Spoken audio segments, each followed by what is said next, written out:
Allô? Oh, I'm sorry.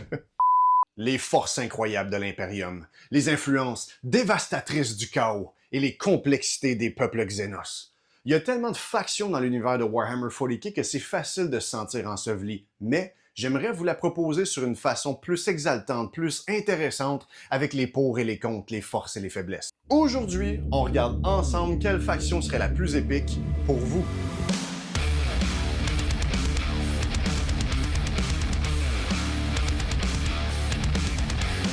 Bienvenue dans l'épisode 4 de cette mini-série où est-ce que je vous aide à choisir votre toute première faction dans Warhammer 40K. L'équivalent de votre jeunesse où est-ce qu'il fallait que vous choisissiez entre Star Trek ou Star Wars. Bon, c'est sûr qu'aujourd'hui il reste plus grand-chose d'aucune des deux franchises, là, mais l'important c'est que choisir sa toute première faction devrait être une expérience, le fun et excitante. Comme la dernière fois, la seule bonne réponse universelle qui est partagée par la plupart des joueurs de 40K, c'est que si tu trouves quelque chose de le fun pis qui a l'air cool, joue-le pis that's it. Y a rien qui bat un gut feeling.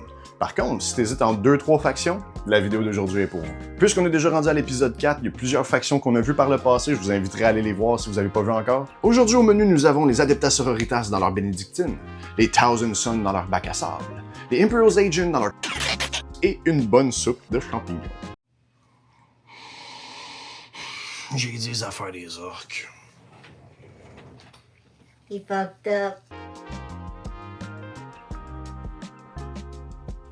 Adeptas Sororitas, communément appelées Sisters of Battle, les Nuns with Guns, une faction composée uniquement de femmes où les hommes sont constamment torturés et utilisés. Slay! Elles sont la voix de l'empereur et la force militaire de l'ecclésiarchie. Les Sisters les plus saintes reçoivent des grâces divines dans les moments les plus sombres de l'Imperium. Elles ont vu le jour en terrassant la malhonnêteté et les traîtres au sein de l'Imperium de l'intérieur. Leur habilité de faction s'appelle littéralement Acte de foi, qui permet de créer des miracles. Ces miracles-là, dans le fond, permettent de transformer des dés en résultats qui vous avantagent pour le mieux. Les Sisters of Battle sont souvent équipées d'armes catégorisées lance-flammes, le feu divin et purificateur. La faction est quand même très polyvalente entre le shooting puis le melee. Elle possède aussi énormément d'armure invulnérable parce que The Emperor protects. Le point faible de la faction, selon moi, c'est le fait qu'ils ont énormément de bonnes armes, mais ils sont quand même très fragiles. Donc, c'est important de ne pas les placer à des endroits comme trop dangereux pour pas perdre trop d'assets trop vite. Les pros du beach volleyball, les champions 2024 du meilleur château de sable, propriétaires d'une sideline pour sandblaster tes pièces de char. Ok, c'est beau, j'ai fini. Les Thousand Sons sont un ancien chapitre Space Marine avant de tomber sous les manipulations du dieu du chaos, Tzeentch. Sorcellerie, fourberie et le savoir sont des mots associés à ceux qui lui portent allégeance. Leur corps est génétique défaillant. Ils ont subi un rituel qui transforma certains êtres en sorciers plus puissants, alors que d'autres, leur chair se transforme en sable, emprisonnés dans leur armure, à peine vivants. Cette faction à l'esthétique égyptienne déborde de pouvoirs et d'habiletés surpuissantes, de la sorcellerie, mais elle vient à un prix. Leur habilité de faction consiste à essayer de manifester, de tenter d'accomplir de puissants sortilèges. Par contre, pour essayer d'avoir de meilleurs résultats, il y en a certains qui se blessent ou qui meurent en essayant. Faut être prêt à subir des pertes quand on puise dans les pouvoirs du chaos. Les pouvoirs et armes qu'ils utilisent sont dévastateurs, offrant aucune chance à leur cible de pouvoir encaisser le coup. Être capable de transformer tes armes en AP-4 sur des battle lines, ça fait peur dans une game.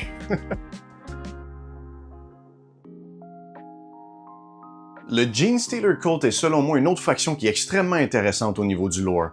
Non, c'est pas parce que j'aime les tyrannides. Ok, peut-être un peu.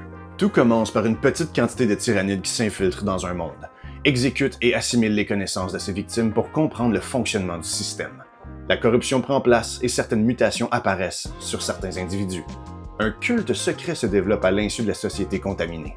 Le culte attend patiemment que les enfants des étoiles vont venir les chercher et les remercier de leur dévotion.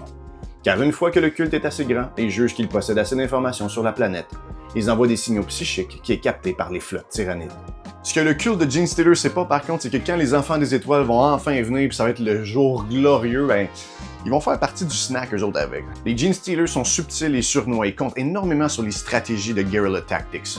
Leur habilité de faction leur permet de mettre des marqueurs sur la map qui fait ramener des unités que vous avez perdues. Ce qui est pour signifier que à tous les coins de rue, il y a des Gene Stealers qui sont infiltrés dans les sociétés, ils sont partout. Un autre aspect qui est intéressant de la faction, c'est qu'ils ont beaucoup accès à des explosifs, comme mettons des booby traps. Ils ont fait des sabotages sur des buildings. Dans le jeu de table, ces explosifs-là font allusion à ce qu'on appelle des Mortal Wounds, ce qui permet d'infliger des dégâts à ton adversaire sans que ton adversaire ait besoin de rouler des jets de dés, ce qui permet de faire passer du damage plus facilement de façon steady. Selon moi, la majeure faiblesse des Gene Stealer Code, c'est qu'ils ont des aptitudes défensives assez faibles, mais avec leur habilité de faction, il y en a toujours à chaque coin de rue.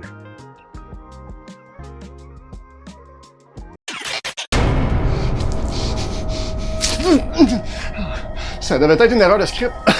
Ça existe pas les agents de l'Imperium. Ça existe pas les agents de l'Imperium sont composés d'inquisiteurs et d'agents secrets au service de l'Imperium.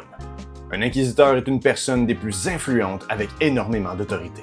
Les agents de l'Imperium ont accès à des ressources inconnues de tous pour effectuer leur mission, parce que l'échec n'est pas une option. Un tireur embusqué étant capable de rester immobile pendant 2 semaines avant d'avoir enfin une fenêtre de tir parfaite. Ou encore, un assassin étant capable d'éliminer un empire de l'intérieur en un temps record. Une particularité intéressante de cette faction-là, c'est que ça vous permet de jumeler et de combiner plusieurs factions différentes sous une seule et même bannière. Vous pourriez vous battre avec des Space Marines à côté des Sisters of Battle, avec des Cadian Astra Militarum. Vous pourriez tout comme rassembler ça en une liste, ce qui est quand même cool. À mon avis, par contre, malgré que ça sonne cool, Games Workshop essaye encore de pousser cette faction-là puis de la rendre intéressante pour la plupart des gens. Cette faction-là voit pas énormément de pro-play. Je sais qu'en ce moment, on essaie de commencer, mais c'est le fait est que c'est pas vraiment une bonne faction pour commencer, si je peux être 100% honnête. Ils ont quand même des modèles cool pour rajouter dans vos armées de l'Imperium en tant qu'alliés, mais je recommande pas cette faction-là comme première.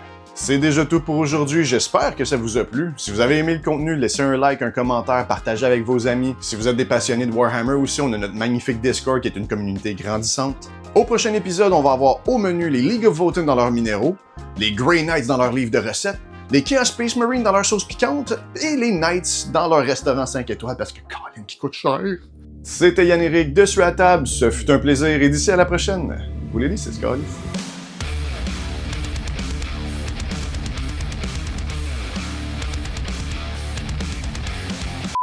Parfois, il y en a qui meurent.